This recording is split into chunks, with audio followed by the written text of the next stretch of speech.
Good morning, Digit fam. Adam Dowd here for the first of 3 podcasts I'm recording today.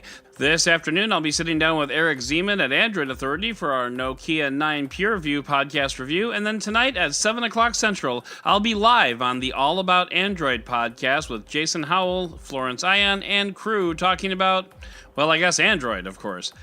Now, some might say, boy, you've got a lot of work to do today, but I'd say I've got a lot of fun to do.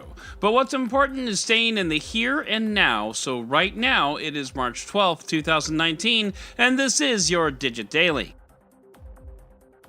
Well, the rumors from a month ago seem to have been accurate. Apple looks to be launching a TV service on March 25th, as the invitations officially went out yesterday. And I think the most fun part about this is that this will be the second Apple-produced TV device or service that isn't actually a TV.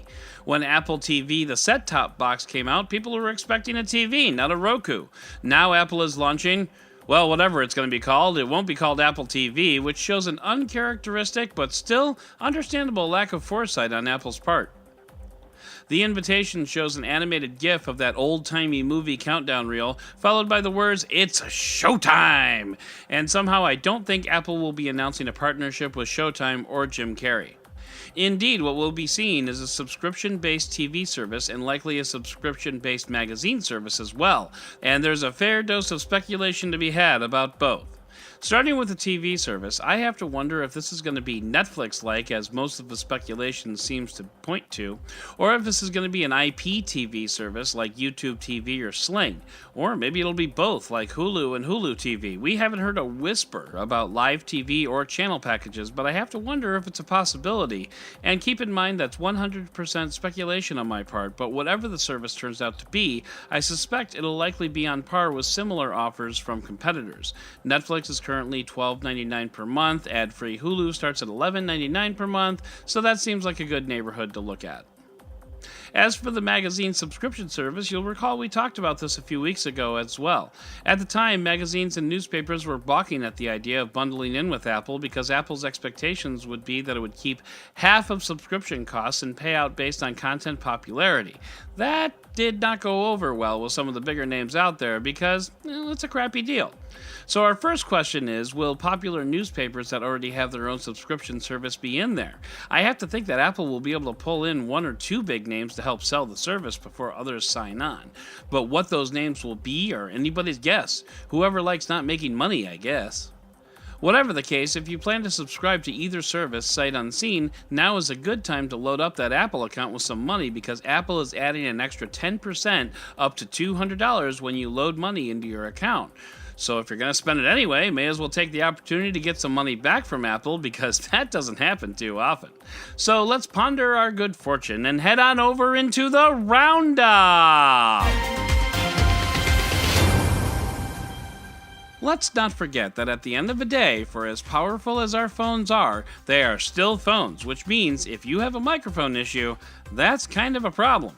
Well, it seems the Google Pixel 3 and Pixel 3 XL have microphone problems resulting in tinny, choppy, or echoey audio, which, if you're on the other end of that call, is annoying AF. Since most people don't really call anyone anymore, not everybody notices the trouble, but judging by the Android Authority comments, a lot of you still do, and I'd like to say, good for you. I miss phone calls.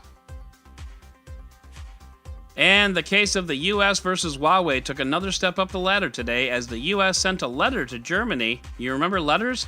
And I imagine this is what it sounded like when read aloud. If you continue to implement Huawei technology into your telecom infrastructure, the US will curtail the amount of intelligence that is shared between our two countries, yeah? At least I really, really hope it sounded like that. Anyway, the waters are getting more and more muddy in this fight. Meanwhile, Huawei shipped over 10 million Mate 20 series smartphones. So take that, United States, yeah?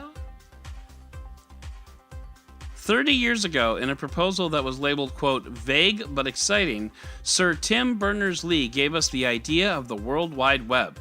Side note, if you're a Sir, wouldn't you go by Timothy? Anyway, 30 years later, Sir Timmy reflects on what has grown over the past 30 years and looks ahead to how we can help cultivate his creation for the next 30. You can hit up the link in the show notes and get his take on what needs to happen. Spoiler alert, he's mostly right. He's defined 3 key areas where the web can improve: trolls, Forbes, and Facebook. Not literally, but kinda literally.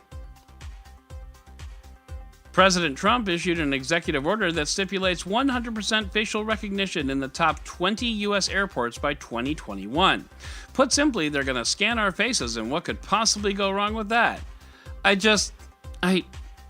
So, how far away are we from just having to fly naked? Can someone just let me know so I can start dieting? Thank you. Scientists have started to approach our climate change problem, if that is, you believe there is a climate change problem, and spoiler alert, there is, from a new perspective. Previously, we looked at geoengineering the planet to try and block out the harmful effects of the sun's rays to cool the planet. Well, scientists have taken on a new track suggesting that half measures might be just as effective, reducing the planet's temperature just enough to help. Personally, I think just buying Priuses might be a better idea. I mean, we only have one planet, folks. Can we really afford to misplace a decimal on this one? I mean, I know scientists are smart, but smart people screw up too. And speaking of smart people making mistakes, Elon Musk sent an email to all employees explaining the recent backtrack in Tesla sales strategy, which is nice and all, but man, it doesn't change the fact that if I worked for Tesla, I'd be as nervous as a deer on a highway after drinking a double espresso. Get some direction, Tesla. Focus. And speaking of Elon Musk and maintaining direction, OpenAI, the nonprofit foundation founded by Musk and Sam Altman as a defense against AI, is shifting its focus to being a for-profit entity. Before, OpenAI would develop AI projects and release them to the open source community. The theory was that if everyone had AI, it couldn't be used to threaten others. That's kind of like mutually assured destruction for refrigerators, I guess. Well, as it turns out, not-for-profit companies are hard to attract top-tier talent because for-profit companies have, profits that they can use to get smart people. So OpenAI is now only kind of open, and AI is still going to kill us all, one smart speaker at a time. So that is going to do it for today's Digit Daily. If you'd like to learn more about any of these stories, check out the links in the show notes and subscribe to our daily newsletter on Digit.com. And if you like what you heard, subscribe and leave a review on your favorite podcast player. Once again, I'm Adam Dowd, Dead Technology on Twitter, and we'll talk again tomorrow.